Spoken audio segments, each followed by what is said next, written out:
Hello and welcome to Bags of Action. My name's Steve and this is a 5-minute review of The Baker from 2007. The film stars Damian Lewis, Kate Ashford, Nikolaj Coster-Waldau, Anthony O'Donnell, Stephen Speirs and Michael Gambon. The film stars Damian Lewis as a hitman called Milo. He's been in the job for a few years and he seems to reach the point where he's quite fed up with it. We don't really see what's brought him to this point. We just get the idea that he's struggling with insomnia and he's having problems because he's trying all these different techniques at the start of the film to find some kind of inner peace. At the very start of the film, so it's not a spoiler to say it, he goes on a job to kill someone, but at the last minute he can't do it. He decides to spare the man and says instead, go away and start a new life. However, Nikolaj Coster-Waldau, who plays a character called Bjorn, kills him instead and then says, I'm going to tell the company what you've done, you're going to be kicked out and then I'll come for you myself. Bjorn is then sent to kill him, so Milo contacts his old friend and mentor, played by Michael Gambon, who says, right, I will try and sort this out, but in the meantime, you need to go to my place in the country, stay low, and just stay out of the way. So he drives into the middle of nowhere in the heartland of Wales to this tiny village with an unpronounceable name and settles in. The next morning starts to explore and we find lots of very strange and weird and wonderful characters. There are a pair of warring neighbours trying to get the best garden. There's a man who runs the fish and chip shop. There's the peculiar barman who owns the pub. There's a local lad who seems to have fun blowing up sheep. There's a young woman who rescues injured animals and also works at the pub. So there's all these really colourful and odd people. And Milo is living in the place from his friend that turns out to be a former bakery. And then people start saying to him, oh, well, you're the baker then, aren't you? And he says, yes, I am. He buries his gun, tries to give up the life, but of course what follows is a comedy of errors. People find out that he is a hitman, and then they start requesting special cakes from him, thinking that he's actually going to kill people for them.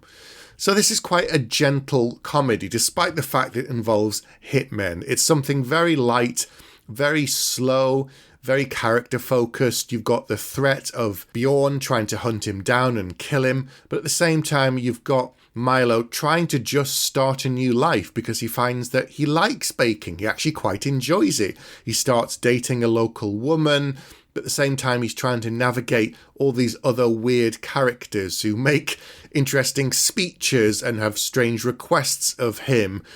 And there are lots of quite dark moments as well because of that mix between humour and him being a hitman. So there's an interesting blend here and there. This is a sort of film you can sit down on a Sunday night and watch, and it just kind of washes over you. It's a gentle comedy, no great drama, there's some action, but even that is a little bit tongue-in-cheek. It never goes completely full-on. This isn't anything like a John Wick or something like that, and this was made many years before that.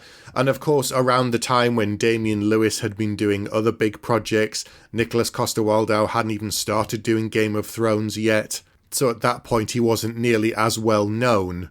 Michael Gambon, of course, has been in everything, and this was around the time when he was starting to do the Harry Potter films. So it was quite a different role for him to play a more senior hitman in a very gentle Welsh comedy with some bits of action. This is predominantly a drama first, a comedy second, and an action film third, because it doesn't rely on any special effects. It's got quite a small budget, but a very good cast, I would say, with quite a few local Welsh actors as well. Kate Ashford is a staple of British TV. She's done a lot of great dramas, and the biggest and most well-known film she's probably been in would have been Shaun of the Dead, opposite Simon Pegg. So overall, there's nothing really wrong with this film. It's quite fun. There's not many really loud laugh-out moments. There are a couple. There are a lot of moments that make you feel a little bit uncomfortable. There are a couple of good drama moments and some quite exciting scenes that are really emotional too.